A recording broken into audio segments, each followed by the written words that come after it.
Bienvenidos nuevamente a nuestra segunda clase bajo el tema La Biblia. Esta vez estaremos enfocándonos un poquito más en el contexto bíblico. Como repaso, la clase anterior estuvimos estudiando brevemente el tema La Biblia bajo dos secciones, qué es la Biblia y cómo está organizada la Biblia. Un pequeño resumen bajo qué es la Biblia es que la Biblia está compuesta de 66 libros, fue escrita aproximadamente a través de 1500 años por alrededor de 40 escritores. Aclaramos que la Biblia no es teología abstracta, o sea que no solo se deja estudiar por teólogos y estudiosos de la palabra, sino que también está disponible para todo aquel que tenga un corazón abierto para recibirla. También aclaramos que la Biblia es inspirada por Dios. Y esto estaremos expandiendo un poco más en otro momento de por qué es que decimos que la Biblia es inspirada por Dios. Bajo la sección ¿Cómo está la Biblia organizada? Hablamos de los números de libros bajo cada testamento, especificando que el Antiguo Testamento tiene una porción mucho más grande de la Biblia. Hablamos del lenguaje que fue mayormente escrita, hebreo en el Antiguo Testamento y griego en el Nuevo Testamento. El mensaje principal del Antiguo y Nuevo Testamentos. Definimos lo que significaba Pentateuco, el Torah, el Tana, Talmud y apócrifo. Y no se olviden de esta palabra apócrifo porque tal vez estaremos escuchándola nuevamente. Y por último, hablamos de las divisiones de la Biblia en históricos, poéticos, cartas y libros proféticos, los números de libros bajo cada división y los nombres de los libros bajo cada división. Clase 2, sección 3, ¿de qué se trata la Biblia? Les mencioné en la clase anterior que estaríamos tocando algunos puntos de qué dice la Biblia de sí misma y de su existencia. Pero antes de entrar en ese tema, quisiera que nos familiaricemos con la Biblia y de qué se trata. Nos estaremos más enfocando en varias clases en un resumen del contenido del Antiguo Testamento y el Nuevo Testamento. No estaremos hablando de las historias de cada personaje ni todos los detalles que sucedieron, sino que nos enfocaremos en los eventos o periodos de transición de la historia bíblica. La historia bíblica está dividido en tres partes: el Antiguo Testamento, los 400 años de silencio y el Nuevo Testamento. Empezaremos primero con el Antiguo Testamento, que está dividido en 6 periodos: el comienzo, el tiempo de los patriarcas, el éxodo de Egipto, la conquista y la invasión de Canaán, la monarquía y la división del reino, el exilio de Babilonia y el regreso del exilio. Luego, la segunda parte, los 400 años de silencio. Este periodo existe, pero no hay literatura en la Biblia acerca de este tiempo. Así que estaremos expandiendo acerca de ese tiempo en una de nuestras clases. Y la tercera parte, el Nuevo Testamento, está dividido en 2 periodos: la vida de Jesús y la iglesia primitiva. El comienzo. Quiero mencionar un pequeño detalle acerca de la Biblia, y es que cuando comenzamos a leer los versículos y capítulos, tengan en mente que la Biblia originalmente no estaba dividida en capítulos y versículos hasta muchos años después de Cristo. Por lo tanto, tenemos que entender que cuando leemos los versículos en la Biblia, tenemos que considerar los versículos anteriores y después para tener un mensaje completo de lo que se está diciendo. Por eso, hay que tener mucho cuidado en aislar un versículo y darle una interpretación propia sin considerar el contexto bíblico. Un ejemplo de esto lo vamos a ver en el libro de Génesis capítulo 1 y 2, donde se habla de la historia de la creación. Hay personas, religiones, etcétera, que dicen que la Biblia se contradice porque el capítulo 1 dice que Dios creó los cielos y la tierra y las demás cosas y por último al hombre, mientras que en el capítulo 2 parece ser que Dios creó al hombre primero antes que a los animales. Pero la verdad es que si estudiamos cuidadosamente el texto, podemos ver que hubo un solo evento donde el capítulo 1 da la historia de la creación en una forma general, mientras que el capítulo 2 le da más énfasis y detalle a la creación, especialmente la creación del hombre. En el libro de Génesis que significa principio, podemos ver en su primer capítulo el propósito de este libro. El versículo 1 dice así: en el principio creó Dios los cielos y la tierra. En este versículo describe que Dios creó todas las cosas. Lo último que Él creó fue el ser humano, a quien Dios creó hombre y mujer, Adán y Eva.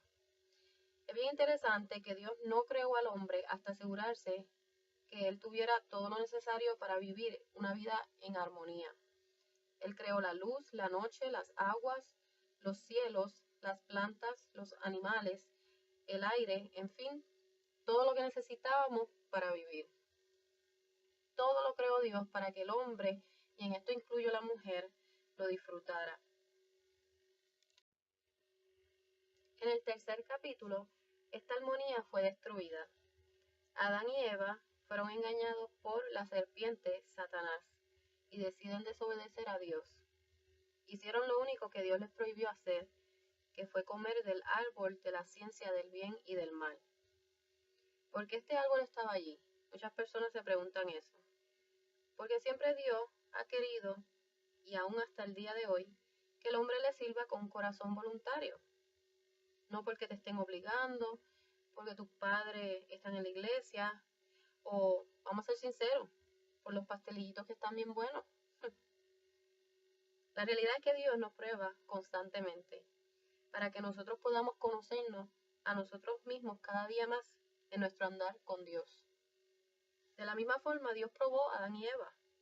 Y quiero aclarar que Dios no tentó a Adán y Eva, porque este árbol estaba en medio de ellos mucho antes que Satanás se apareciera en forma de serpiente. Y no fue hasta que la serpiente sutilmente trajo dudas y preguntas en la mente de Eva que ella dio lugar a la tentación. Y esto nos deja mucho que decir de cómo la mente funciona cuando le damos lugar a pensamientos contrarios y dejamos que traiga dudas y preguntas a nuestra mente. Podemos llegar al punto de caer en cualquier tentación. Por eso la Biblia nos enseña de no ignorar las maquinaciones del diablo. Más bien tenemos que rápidamente detectarlas y echarlas fuera. Este pequeño acto de desobediencia trajo grandes consecuencias. La desobediencia de Adán y Eva, conocida también como la caída, trajo desunión y muerte al mundo y al universo. La humanidad está separado completamente uno del otro, al igual que de Dios. Aquí es donde la humanidad sufre de una muerte espiritual, porque ahora nuestra naturaleza, nuestra condición como seres humanos está inclinada constantemente a desobedecer. Hemos perdido la inocencia y esto se refleja en el acto de Adán y Eva al cubrirse de su desnudez cuando se dieron cuenta que estaban desnudos. Aparte de las consecuencias inmediatas que Dios le dio al hombre, a la mujer y a la serpiente por la caída, que lo vemos en Génesis 3 del 14 al 24, que fue una lectura de esta semana, también lo podemos ver en esta página. También la desobediencia continuó a lo largo de la historia. Hay muerte física, todo termina con muerte. Las plantas mueren, los animales, las estrellas y aún nosotros los seres humanos morimos. Y eso es como consecuencia a largo plazo. También el pecado, la maldad, la desobediencia continúa aumentando. Podemos ver en el libro de Génesis la misma historia de Adán y Eva que fueron expulsados del jardín del Edén. No tan solo ellos, sino que sus descendientes perdieron el privilegio de haber disfrutado de las cosas buenas que Dios había creado para ellos. Cuando Dios le dijo al hombre, fructificaos y multiplicaos, aquí esto nos da a entender que Dios pretendía que la humanidad disfrutara de una vida feliz en el jardín del Edén. También la historia de los hijos de Adán y Eva, Caín y Abel. Caín mata a Abel, y aquí establece el primer homicidio en la Biblia, que podemos ver el aumento del pecado. Noé y el diluvio, la desobediencia de los hombres siguió aumentando, que llevó a Dios decidir destruir la raza humana y aún los animales en un diluvio. Solamente Noé y su familia y los pares de cada animal sobrevivieron en el arca. También la historia de la Torre de Babel. Las personas de todo el mundo quisieron edificar una ciudad, una torre que llegara hasta el cielo, otra vez demostrando ese deseo como Adán y Eva de ser como Dios. y en este caso Dios interfiere y confunde las lenguas y así comienza el nacimiento de las diversas lenguajes. Ahora bien, esta es la historia de este periodo, el comienzo. Lo que tenemos que identificar es qué hay detrás de esta historia. Y es que Dios sabía que Adán y Eva iban a pecar y que iban a separar la humanidad de Dios. Por lo tanto, Dios, como nos ha amado tanto y aún hasta el día de hoy nos ama, Él prometió desde un principio que Él iba a restaurar esa armonía que existió en el Edén con los seres humanos y con la creación. Cuando Dios hace mención de la profecía en Génesis 3:15, y pondré enemistad entre tú y la mujer, y entre tu simiente y su simiente. Él te herirá en la cabeza, y tú lo herirás en el calcañar. ¿Ok? Esta es la primera profecía mesiánica que promete que un redentor vendría de la simiente de una mujer y que esta simiente tendría una lucha con la simiente de la serpiente, que se entiende que es la maldad o el pecado. Ahora, esta profecía se cumple en Jesús cuando la Biblia, por ejemplo, en el libro de Isaías 53, versículo 5, dice: mas él herido fue por nuestras rebeliones. Aquí refiriéndose a Jesús y el sufrimiento que él padeció hasta llegar a la cruz. Ahora, esto fue una lucha donde Jesús tuvo que cargar nuestros pecados hasta la muerte. Pero también esta profecía dice que la simiente de la mujer, Jesús, heriría a la simiente de la serpiente en la cabeza, al pecado. En otras palabras, que este redentor que vendría, que nosotros creemos ser Jesús, iba a vencer al pecado y por consecuencia al padre de todo pecado, Satanás. Y Jesús venció al pecado en la cruz. Y allí nos dio la victoria a nosotros sobre el poder del pecado. Ya la muerte no es el fin de los hombres. Ahora podemos celebrar, ¿verdad?, la victoria de Cristo y su promesa de salvación. Y este plan de salvación lo vamos a ver a través de todas las historias del Antiguo Testamento. Especialmente veremos este plan de salvación en forma figurada. En otras palabras, que hay eventos en la historia del Antiguo Testamento que nos expresa este plan de salvación. Un ejemplo es cuando Dios vistió a Adán y Eva con túnicas de pieles.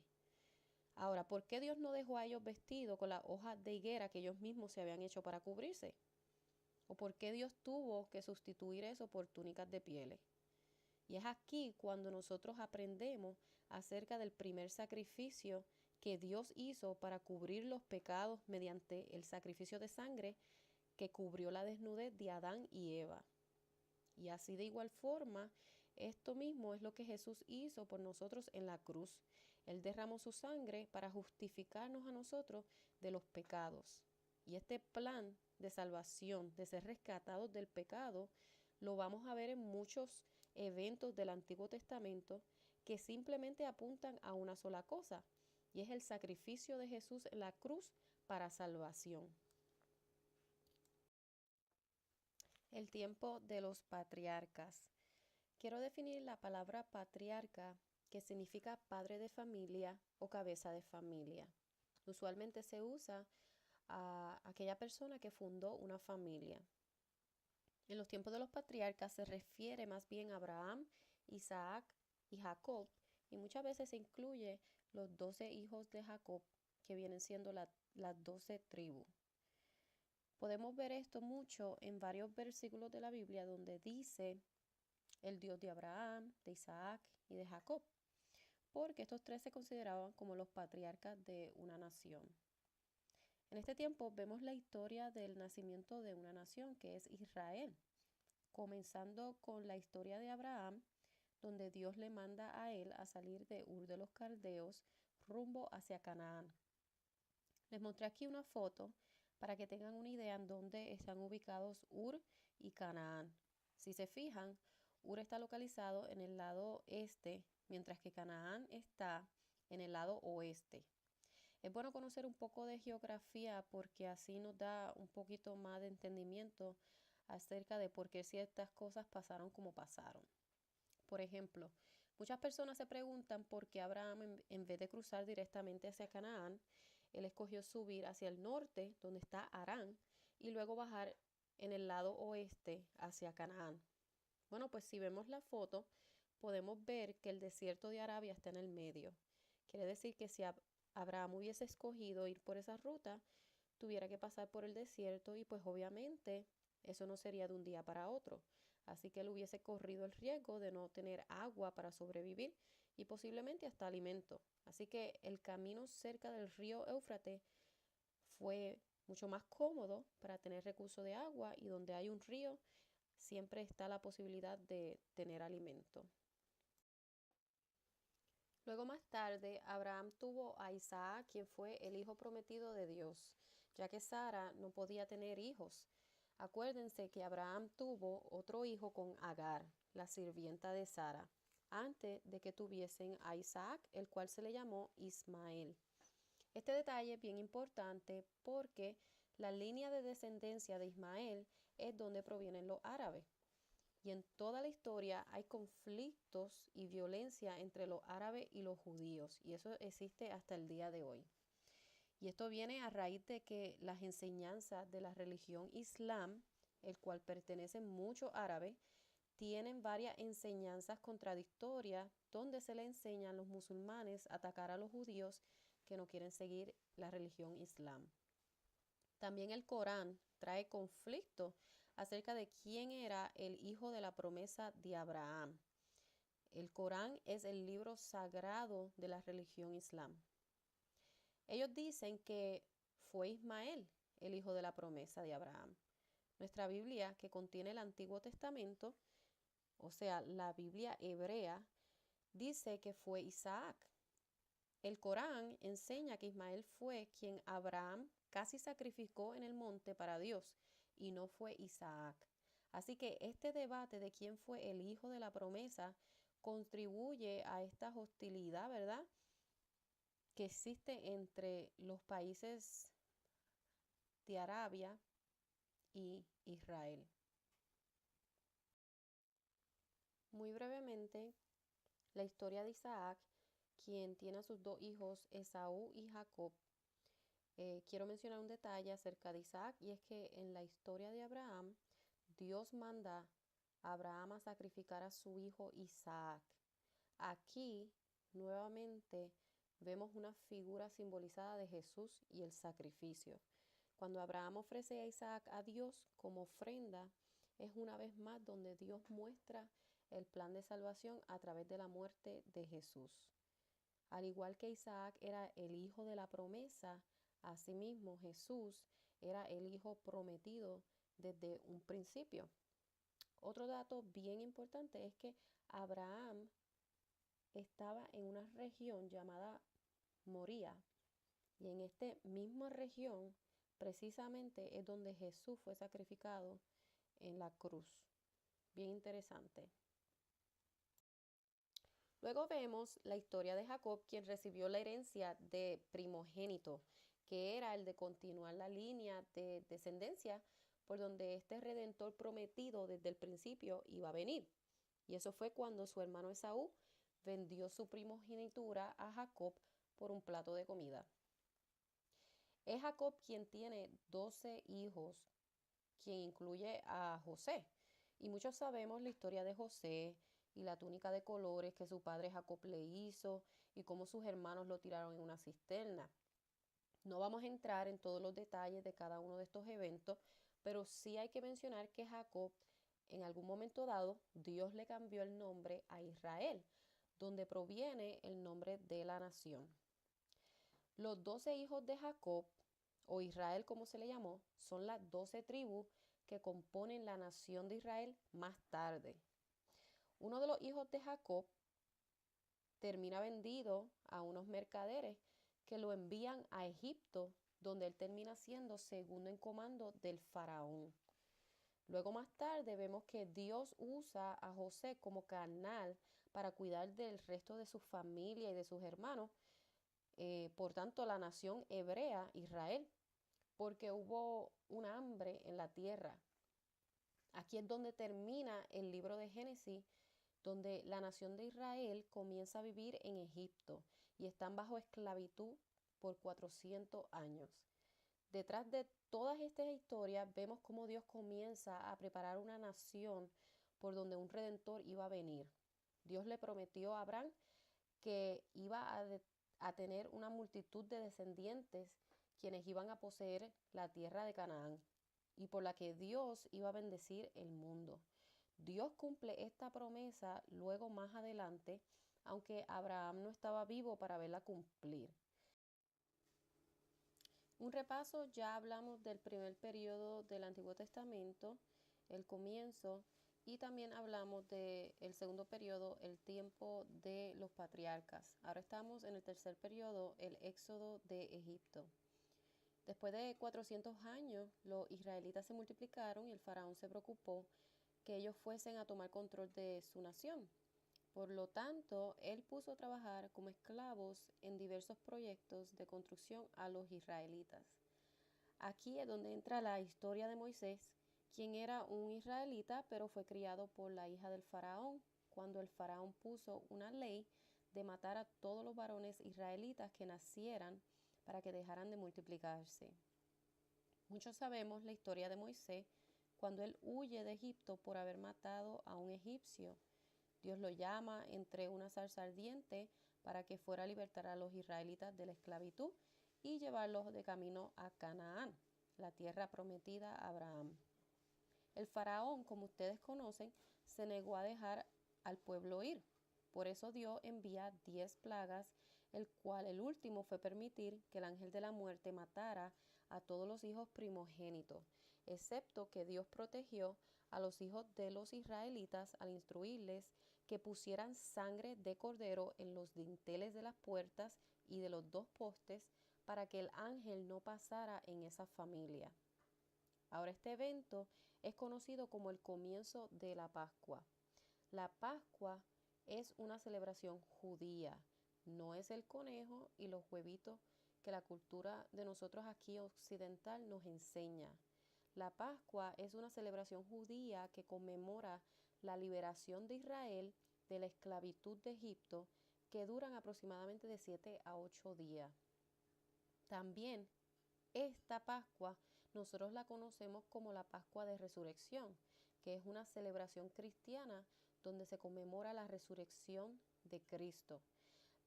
Ahora, estas 2 Pascuas son celebradas diferentes como judíos como cristianos.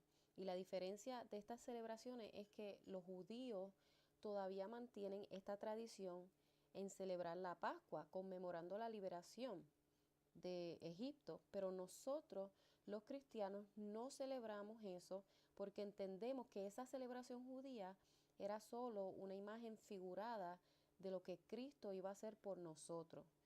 Si vemos en varios pasajes bíblicos, podemos ver como Primera de Pedro 1:19 nos habla de Jesucristo como el Cordero. La historia continúa después de la 10ª plaga, donde el faraón deja ir al pueblo de Israel, pero luego se le endurece el corazón y vuelve a ir detrás de ellos con todo su ejército. Pero se ahogan en el Mar Rojo después que Dios hace camino a los israelitas para que pasaran en seco. Durante su salida al desierto leemos que el pueblo de Israel comienza a desesperarse y a hablar contra Moisés por haberlos sacado de Egipto, diciendo que ellos iban a morir en el desierto, olvidando otra vez esa fe en Dios. Dios termina teniendo un encuentro con Moisés en el monte Sinaí, donde Dios le da los 10 mandamientos en tabla. Aquí otra vez podemos ver el plan de Dios con esta nación. Al él preparar a Moisés bajo el palacio del faraón, él pudo recibir la educación, la cultura, el lenguaje, etcétera, que él luego iba a poder usar para cumplir con el llamado de Dios y ser líder de esta nación. Como Dios hizo con Abraham, Dios también estableció un pacto con el pueblo de Israel en el monte Sinaí a través de Moisés, su líder. Ahora, un pueblo sin leyes no funciona bien. Imagínense nosotros si no existieran leyes en este país para mantener un orden. Pues asimismo Dios estableció leyes de diario vivir a esta nación. Y parte de este pacto que Dios hizo con el pueblo de Israel fue que si obedecían las leyes, Él traería bendición. Y si desobedecían, traería destrucción. Y esto lo podemos ver cuando Dios cumple su palabra, que al su desobediencia continuar, lo lleva a pasar 40 años vagando en el desierto antes que llegaran a la tierra prometida. Bueno, hasta aquí esta clase número 2. La semana que viene estaremos entrando en un poco más acerca de este periodo del éxodo de Egipto y también estaremos hablando de la invasión y la conquista de Canaán, que es el cuarto periodo. Mientras tanto, me gustaría que escogieran un periodo de las que hemos hablado, el comienzo, el tiempo de los patriarcas o el éxodo de Egipto, y que me expliquen algo que les haya gustado de ese periodo o que hayan aprendido. Bueno, pues entonces nos veremos en la próxima clase.